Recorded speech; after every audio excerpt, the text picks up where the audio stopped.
Welcome to the Cognitive Crucible, produced by the Information Professionals Association. Our website is information-professionals.org, where you can find links and information about today's conversation and get access to members-only content. Join John Bicknell and explore all aspects of our generational challenge, cognitive security. The Cognitive Crucible is a forum that presents different perspectives and emerging thought leadership related to the information environment. The opinions expressed by guests are their own and do not necessarily reflect the views of or endorsement by the Information Professionals Association. My guest today on the Cognitive Crucible is Dr. Josh Segal, who is the co-founder and vice president for strategy and innovation at Def9 Solutions. He serves as an advisor to senior DoD leaders on operations in the information environment and teaches OSINT statecraft. Josh Segal, welcome back to the Cognitive Crucible. Yeah. Hey, thanks, John. Appreciate it. Yeah, and by the way, Josh, thank you. I just want to give a public thank you to you. You listeners may not realize it, but no less than 5 or 6 Cognitive Crucible guests over the last, I would say, 6 months to a year have been, coming from Josh and Josh's suggestion. So I really appreciate you suggesting some great guests. No, it's no problem, John. I mean, part of the thing that I've been trying to do over the last year is I'm one of the only American officials or representatives who actually goes over and works with our European colleagues. I also serve as the senior advisor to the Ukraine communications group in a unofficial, not in a U.S. capacity, but as a purely private endeavor. So yeah. I get to actually meet and see some of the best in breed over there. And I want to bring the U.S. and the folks in Europe together because, frankly speaking, a lot of people doing a lot of the same work need to know about what each other's doing. And that's one of the reasons why I've been working with this Stratcom COE to try to expand our technology expo this coming June. So right. And as I understand it, I think you'll be there, which will be great too. So yeah, totally looking forward to that. Super quick, like little aside question. What? Yeah. You co-founded Def9. What does Def9 mean? The actual company name. You're not read in. Okay. Okay. But all right. It's really a series. The 9 refers to a series of very senior and experienced folks in the information environment and national security fields who came together to form the organization. It's sort of a gathering of unicorns. I joke with Bob, the other founder, that our symbol should have been a watering hole for unicorns. But we have a new logo that came up from our staff, which has a unicorn on it. So I'm pretty pleased. I'm looking forward that we roll that out.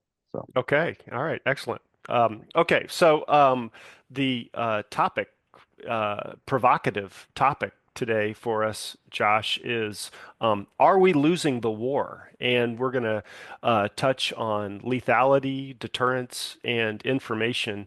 And so we're recording this on the 19th of February, 2025, to give future listeners a data point there.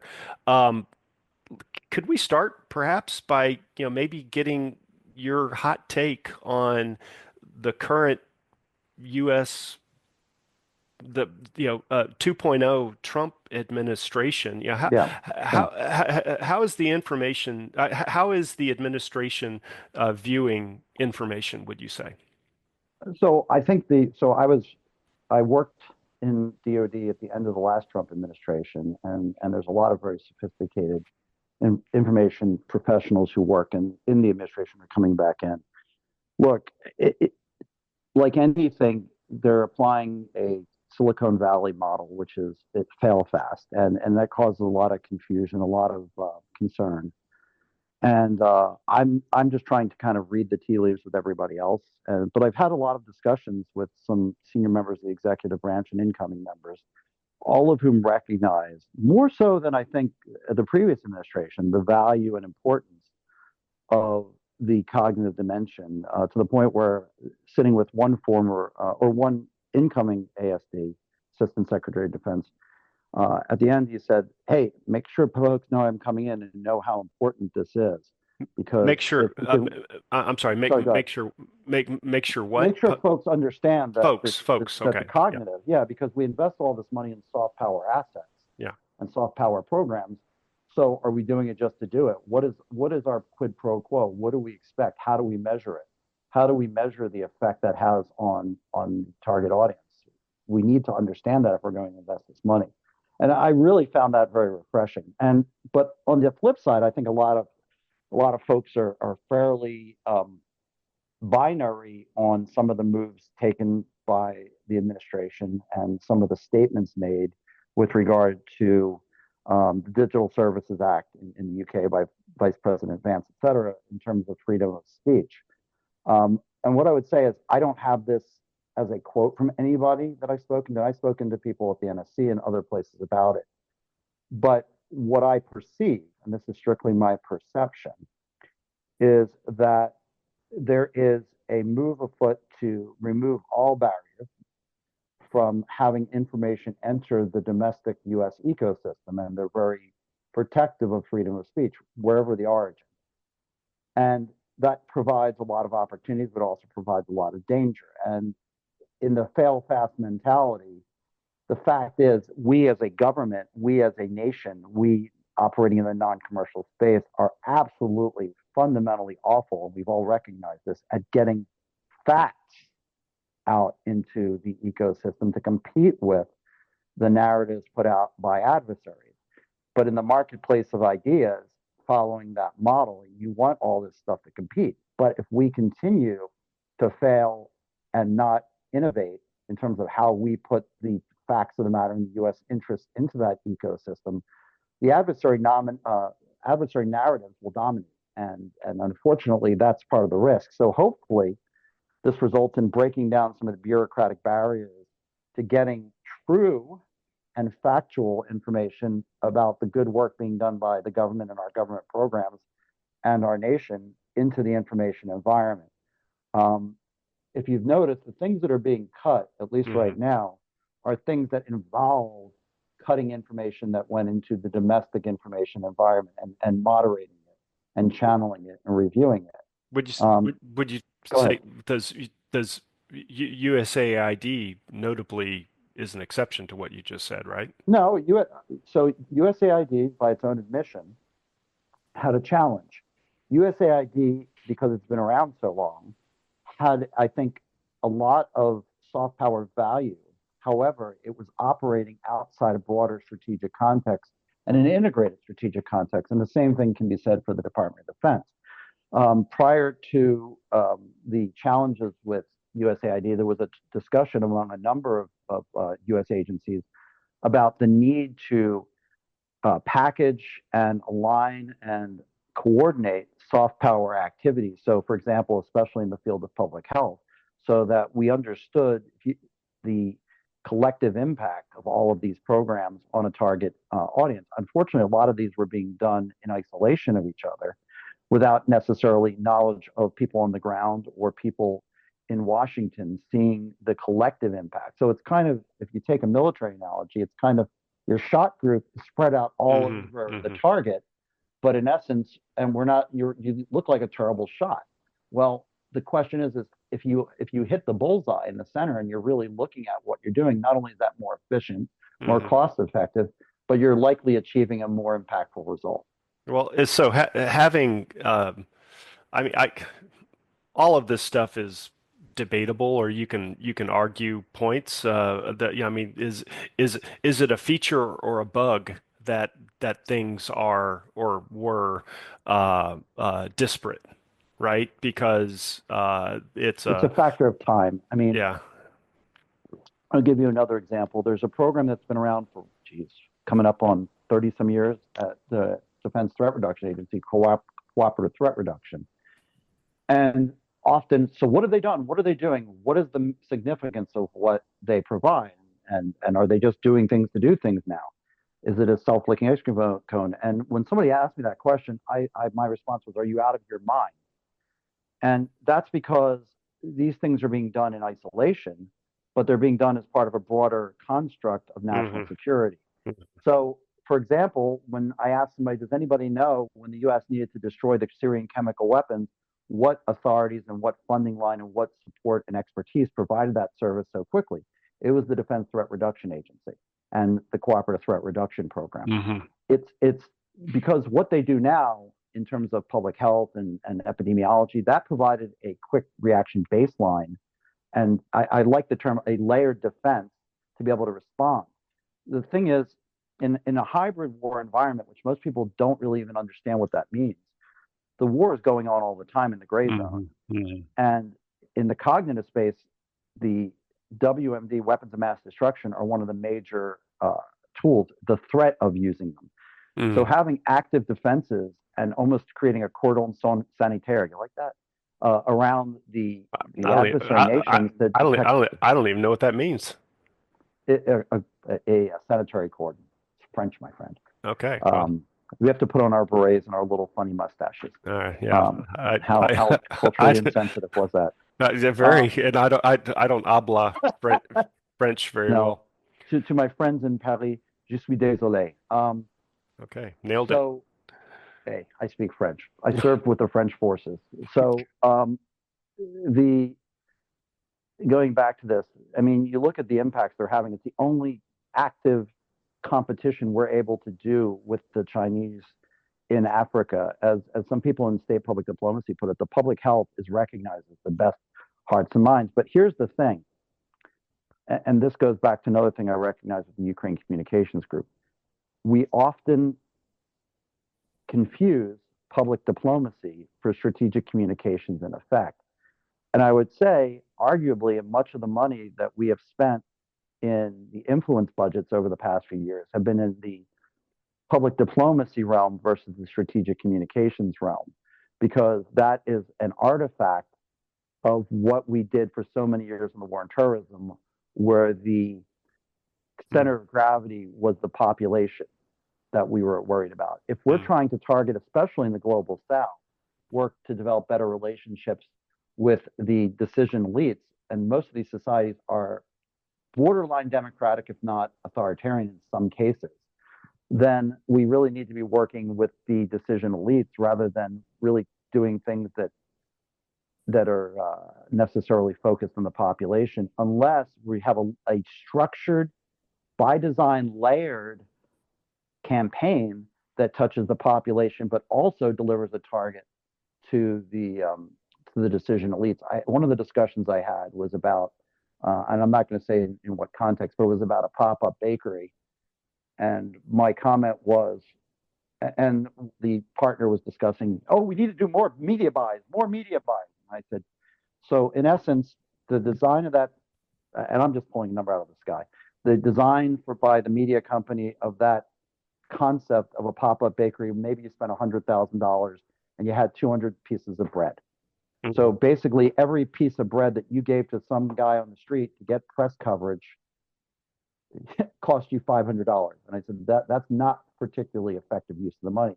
Mm. Suppose you set that up in the UN with your target audience, where people can then see this directly, where you're getting directly to your target audience, and then you did something on the ground. So you take advantage of the press you got for what's on the ground, and then use this bakery idea to spread it with the actual target audience and inform them.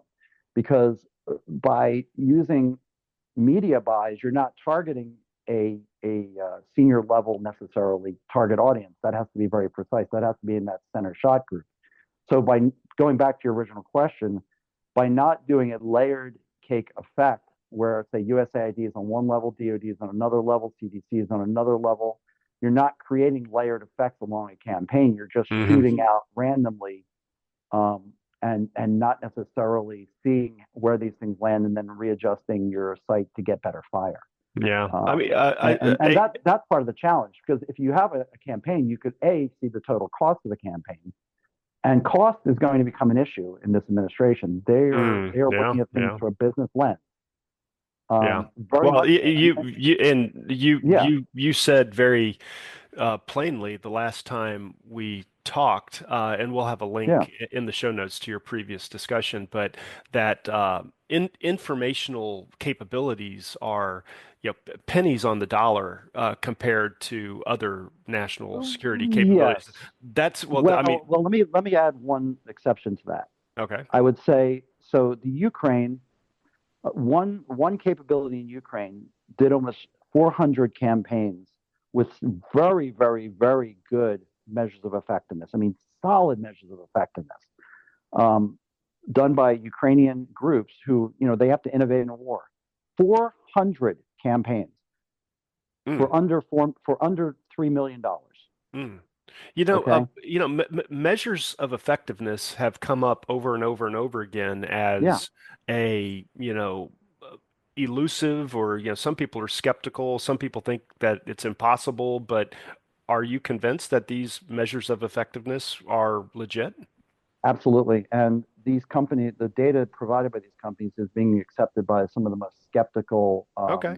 of the audiences. The problem is the things that we gravitate towards are those things that we gravitated towards during the war on terror, which were Hmm. geared towards population, which is next to impossible for finding the MOE that we're looking for, and are very, very expensive because it involves media buys, which doesn't provide a direct target into getting good MOE unless you Hmm. go back in and do focus groups, which are very expensive Yeah. and everything else. But that's Well, not to say that media buys, John, let me finish this part up. sure. That's not to say that media buys are not necessary. As I spoke at InfoPack about this, it's part of a set of capabilities that you have to build. But I mean, the Ukrainian example speaks for itself. And I think when we're spending 5 million on a single campaign, and they've done in wartime that number of campaigns with on similar questions for that price, then that's something we need to examine to meet this administration's goals. Oh, okay. Well, awesome.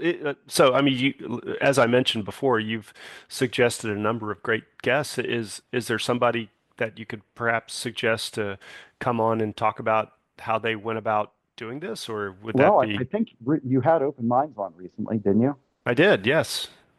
They're probably one of the best. Okay, great. The people that so Open Minds Yeah, that's is with actually Sviat. Svatoslav. Yeah, Yeah, they were actually cited. They're going to be speaking at the upcoming Phoenix Challenge in okay, London, which is all really about how we deal with this entire cognitive warfare space. right. But Okay, well, they did a good job on that. okay, great. Well, for those interested, then I will have a link to Sviat's previous episode, which was relatively recent, I think from December of 2024. So I probably got us a little waylaid off That's all of, right. the Well, core topic, but sure, go ahead. the provocative, bumper sticker for this Yeah. episode is, are we losing the war? And so how would you go about answering that question?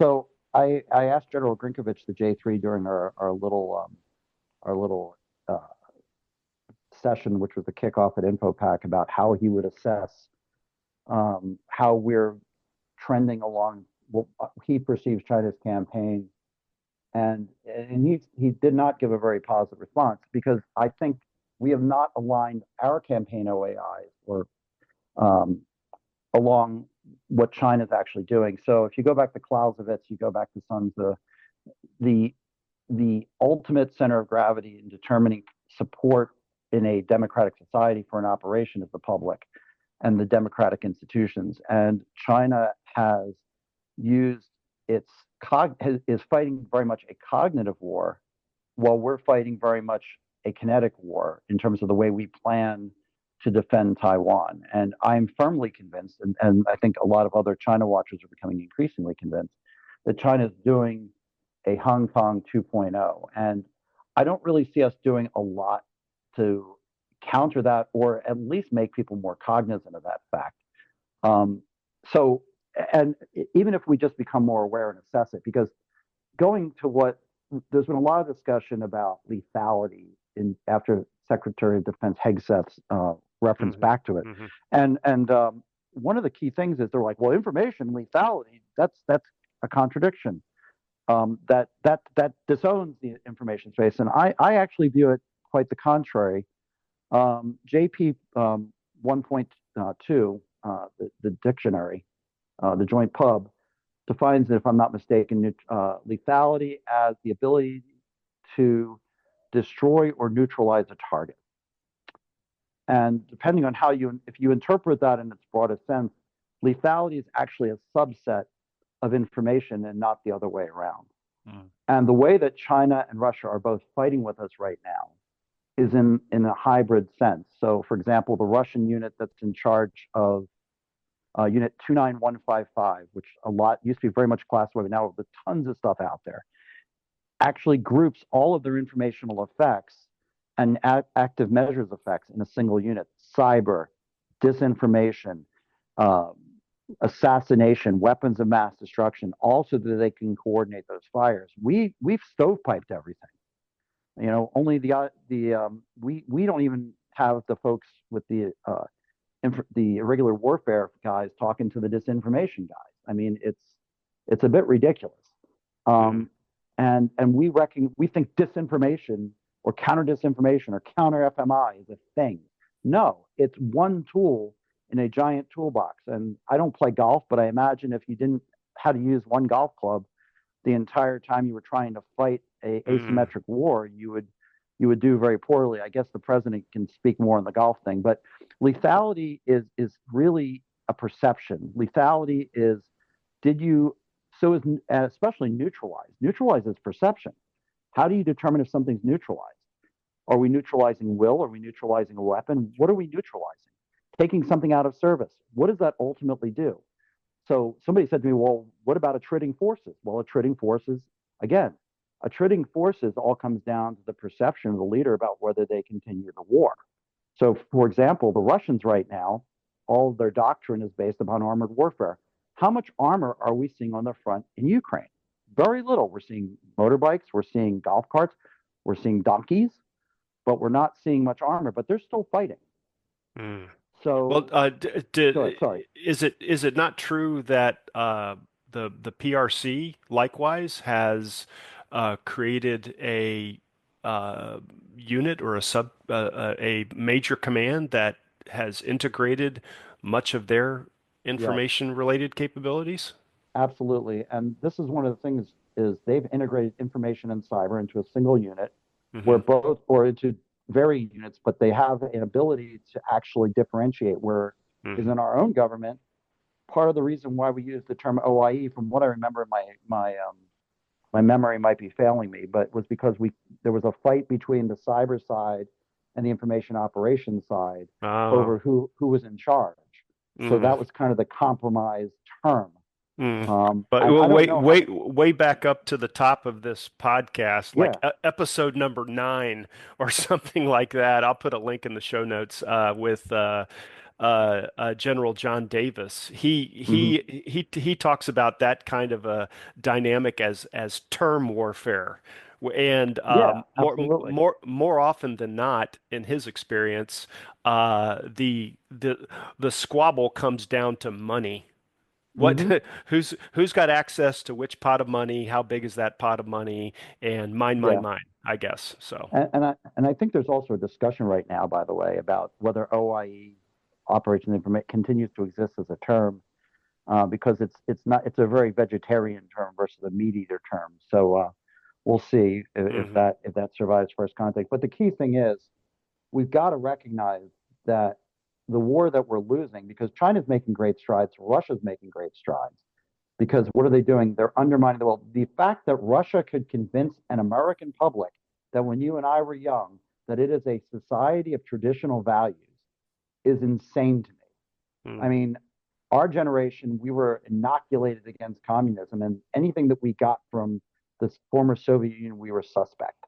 Yet today, by playing upon sensitivities of the American population and the ability to overwhelm our information space, they're doing what we would use the term not disinformation, but using subversive narratives Yeah. that we Well, can't compete and against. right, But and I guess, to be controversial, I suppose, perhaps useful idiot, um, you know, TV personalities who are, just asking questions, right? About, Yeah. just introducing, uh, I don't know, just like randomness and giving some things a little bit more of the benefit of the doubt than they should, perhaps. So let me play devil's advocate because I know who you're referring to, and I frankly do not disagree.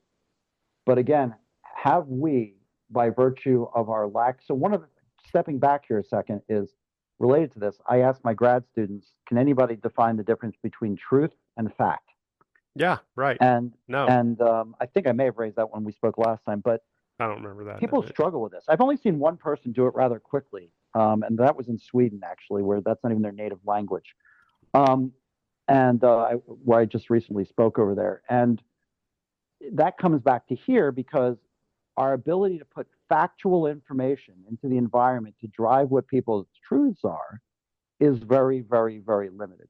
I mean, one thing about President Trump that a lot of people object to, but I think, hey, you know what? That's a challenge in the innovation sphere is he gets information out fast. And I'm not going to comment on accuracy or Hmm. whatever because Hmm. it's Hmm. frankly relevant to my point.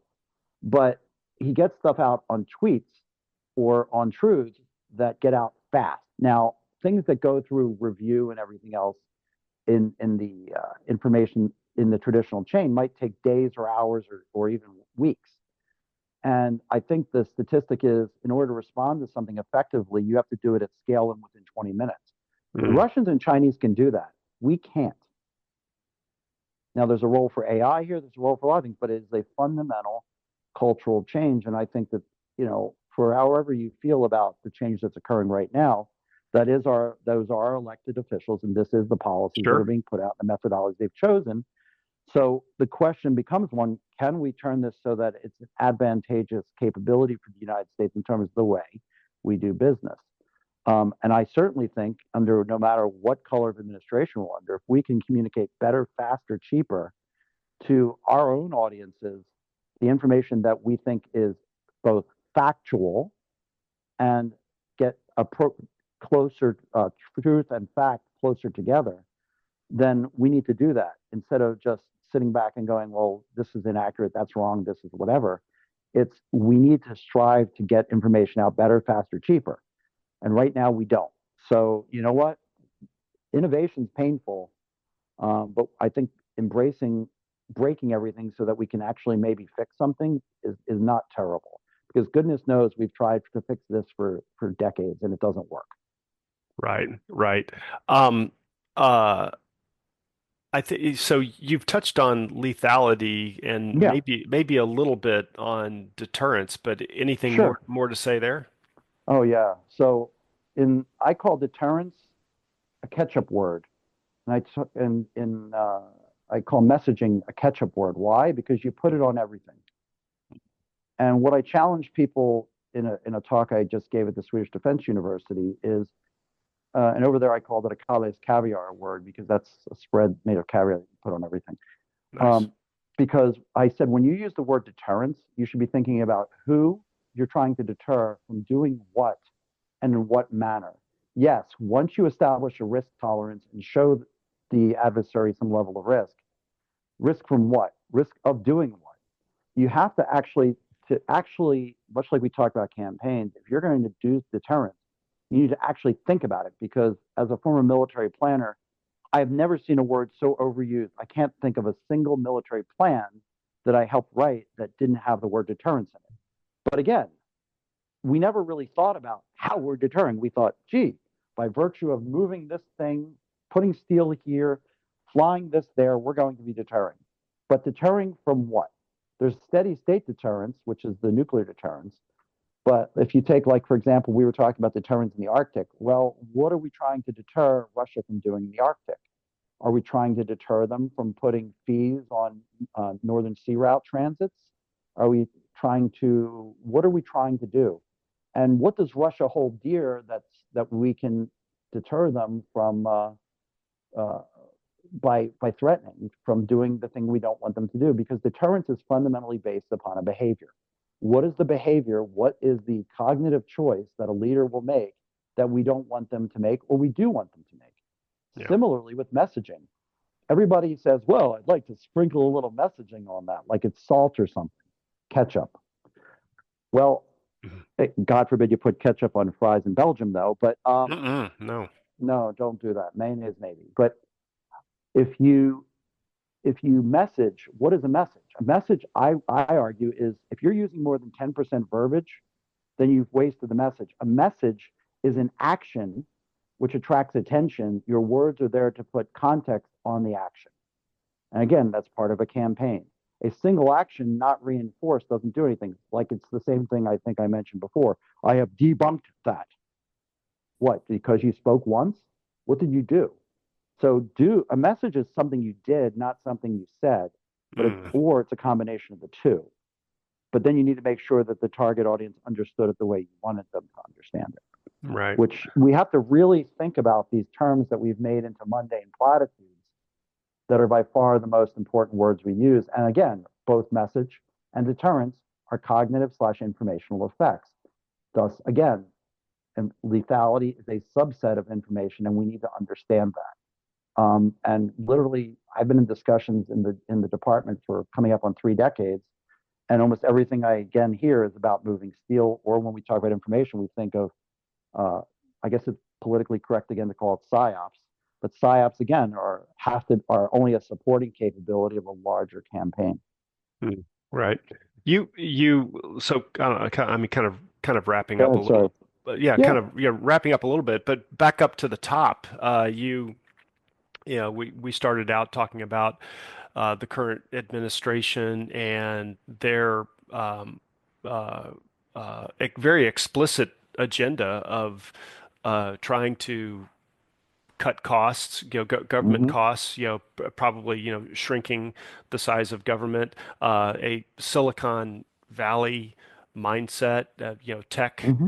a tech mindset, which is that, move fast, break things. I love listening to podcasts. I listen to a lot of podcasts, and I've heard a number of different people say that the kind of thing that Elon Musk might say is, if the idea is to, cut out things, and if you have to come back in and restore some stuff, then that's probably about right, right? You don't want to cut stuff and still have more stuff to cut.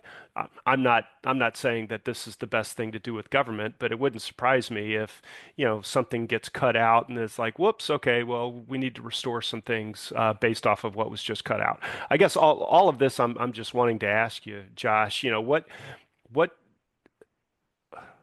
what kind of recommendation would you have to the people that are engaging in these operations at the highest levels of government, and also, you know, uh, looking through the chaos or the uncertainty right now? There's a lot of uncertainty not only in DC but across the country, and even rippling across the globe with what's happening right now. But looking through all of that, what might be a really good outcome that, is born out of these activities from the current administration. That's a loaded question, my friend. But I'll Well, tell yeah, you. yeah, yeah. I mean, so my bias on my sleeves. I spent 17 years in diplomacy, and also, of course, as the military liaison officer when I was in the military. But there are certain things that can't be fixed. Relationships and trust can't be fixed, Mm, and I would say we need to minimize those critical relationships that we're going to need at least for the next 4 years to continue to achieve our strategic objectives. And we need to be very, very careful and proceed very much accordingly. I mean, I hope to think that there's some logic behind what is going on with some of the statements that are being made. I've actually applied a model to some of it that seems to work, which I'm not going to get into. But okay. what I would say It, is it it it probably involves French and ketchup. no, no, no, no. It involves a very aggressive negotiating style Okay. that takes something to an extreme so that you eventually end up in a happy medium. Oh, But the okay. relationships and can't necessarily be be rebuilt. And I would also say, of course, I tend to somebody said something very, very smart to me this morning, and I said I tend to like this a lot. I grew up in a neighborhood. This is going to make sense in a minute, where the Russian mob kind of ran the show. And there, as I said, my first job offer out of college was doing on the Russian anti-organized crime task force, and I was like, I want nothing to do with that because they scare the heck out of me. Um, but President Trump in his life in New York and such, you had to deal with organizations that were rather unsavory and know how to negotiate with them and deal with them. Mm. And I just tend to think that that's what I hope is going on, and that he's cognizant of this, and there's a logic and strategy. Um, Although nothing, you can never say that he's conventional. He's very much somebody who points, aims, he shoots, aims, and then does whatever. But then he assesses what comes up. He does do that. I know several people who know him personally, and that's what they people I deeply respect who have told me that there's actually a lot of Maskirovka or Mm. uh, Hmm. stuff going on to keep you from Camouflage. what, yeah, to cover where he's actually going. Yeah. Um, and that's And one. it's overlaid, or it's infused with some kind of curious authenticity. I No, absolutely. He talks like the I reason mean, he will. yeah, Yeah, yeah, he speaks like us. I mean, yeah. he speaks like the common person, Hmm. and he hones in on the fears of the common person, and that's both a strength, but it's also dangerous if misused. And we just have to have faith that things are going to continue to that things will go well. I mean, and be open to all of us have to be open to cognitive dissonance and what's out there. But the thing that I would say is, you know, there are things that can do harm.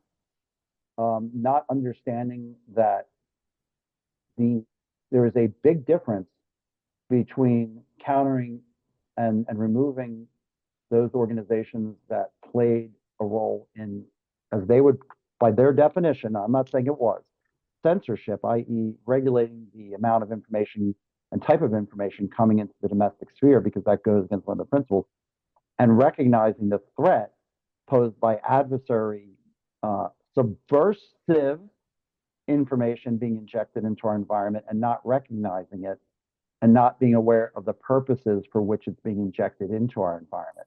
How you handle that in a free speech environment needs to be considered, but at a minimum, it needs to be recognized and accounted for. And organizations in this government that were created recognizing that, some including some very innovative organizations, have fallen victim to some of this and or in the middle or worried about it. I mean, one of the things that I always say, and we learn it every time we do it, every time you introduce a buyout into the government and make people fear for their jobs, it's not the lower performers who jump at that. It's the people who know they have work on the outside and ready to go. Mm. You lose a Yeah. lot of your best people when you do things like this. And I saw that happen a number of times in my civil service career.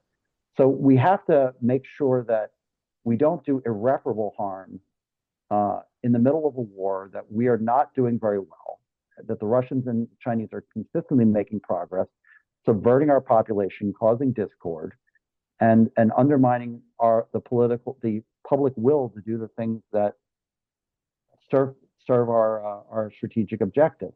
The second piece is the specific recommendation I would have is Doge. If you ever look at their webpage and look at their makeup, it's all folks who are tech folks, almost all tech folks with no real in-depth knowledge or understanding of the government and really where the fat is buried, which programs are dysfunctional. You ask any civil servant or a person who served with the civil service for any number of years, they can tell you exactly where the problems are in their organization.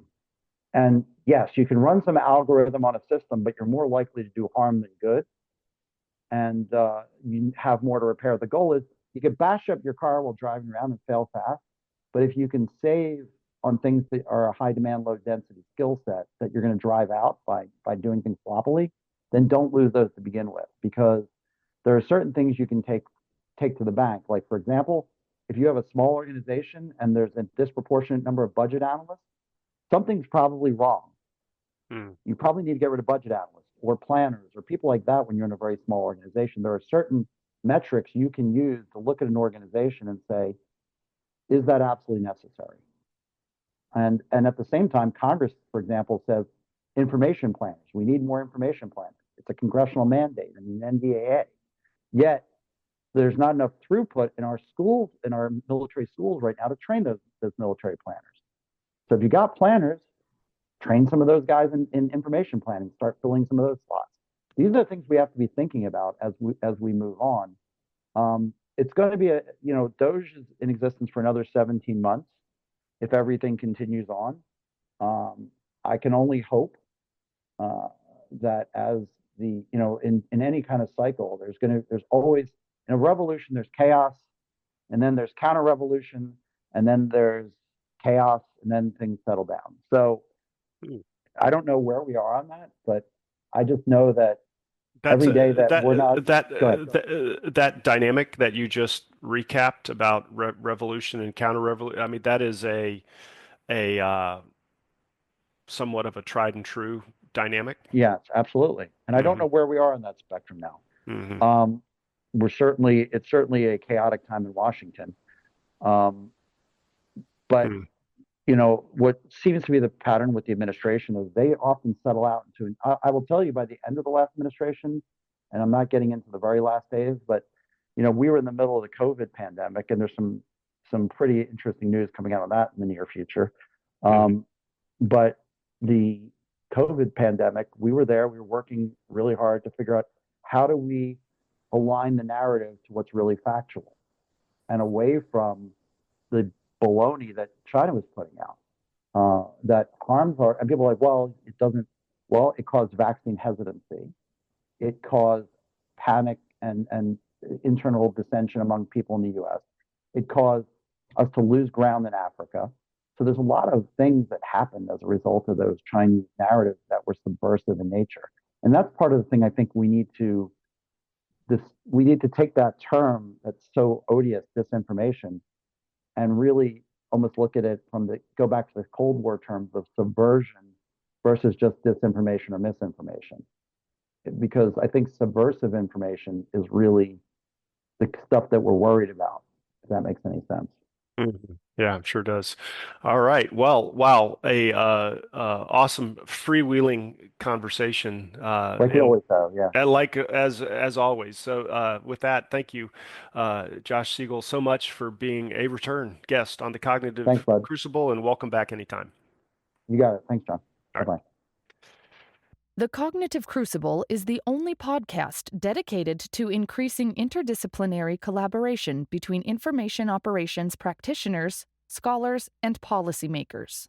To find out more about the Information Professionals Association, visit us at information-professionals.org. Please support our podcast by giving us a 5-star rating and leaving a review.